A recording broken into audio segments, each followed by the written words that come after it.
There are 3,028 public girls' secondary schools in Kenya, with an average of 680 girls.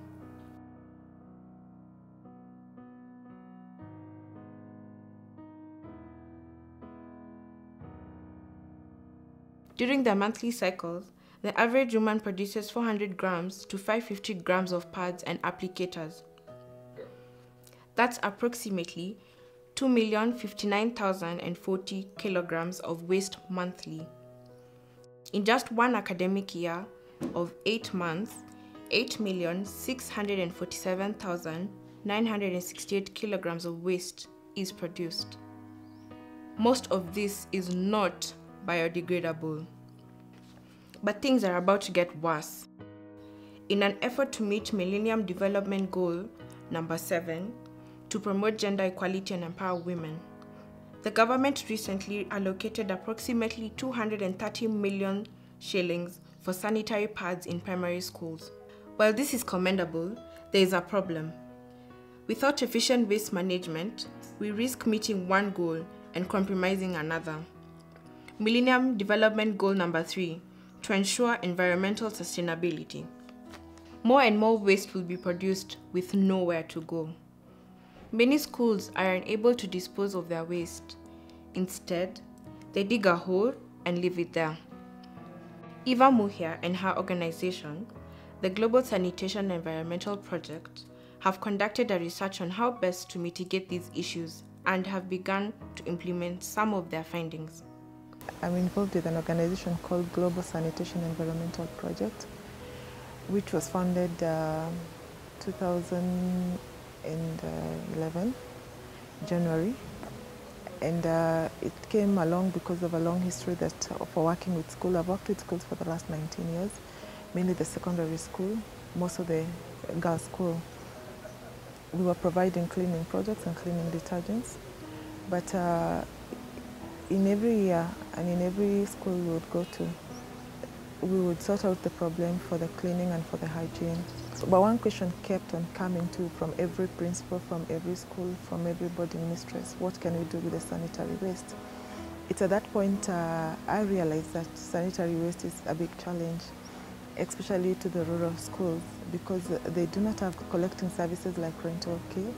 So what they ended up doing is using their pit toilets to be able to facilitate their sanitary waste.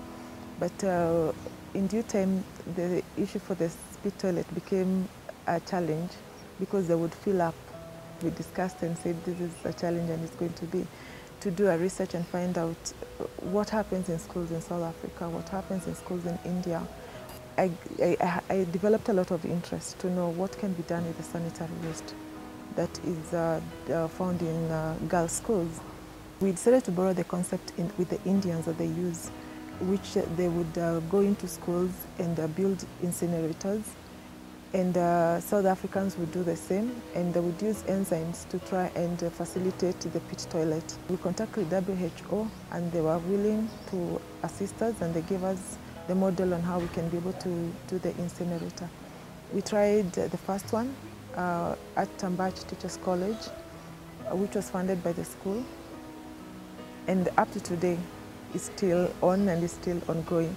The other issue was how do we come up with a sanitary bin that is easy to use, that is ideal for public use and especially for students. So we had a bin modified, which is stainless steel in the outside because of the ammonia, the ammonia from the urine, and with a bucket inside which has a pedal. So stepping at the pedal, you're able to remove the bucket, and it really worked. Then the next thing was the pit toilet. Already we had the polythene and the plastic inside the sanitary pad, inside the pit, which is not biodegradable. So we introduced pit enzymes to them and told them within 5 days the enzymes would work out because they are natural, and they would multiply inside the toilet, and they would be able to create oxygen within the toilet. The more I researched, the more I had a drive, and the more I would go to a school and interact on menstrual hygiene with students, the more I wanted to do it, because they had ideas, they had great ideas on what we can do. They had great ideas and would set rules together based on hygiene for the schools, which would make it very easy for the schools and for the principals. What drives me the more is when we set up these facilities in a school and where there was a big pit full of sanitary waste. Next time you visit the school, they don't have that sanitary waste. Then you know you have been an impact to someone, you've been an impact to an institution, you've been an impact to the country and even to the world environmentally. Out of the Public Health and Sanitation ICC visitation meeting in Busia, after I did a presentation, they said we should visit we should visit 2 primary schools in the neighborhood. So we visited Maolo and Nambale. And when we visited these schools and had interactions with the girls, it changed my way of thinking. It changed who I am. It made me look at life so differently. We sat there with the girls and the teachers, and the girls told us what happens at the end of every month when they're having their periods. And out of the question and answers mode, we asked, are you glad that there's going to be free pads? Then they were like, they are, but they haven't seen the pads. But if anything, if they see the pads, they would want to continue using what they have been using. So we asked, what have you been using? They said they've been using T-shirts. They would take up torn T-shirts at home and stitch them together. They would take up mattresses from their mattress, a junk of it, and use it. Then being a woman that I am, I would ask, so what happens when the mattress is heavy, its way of heavy?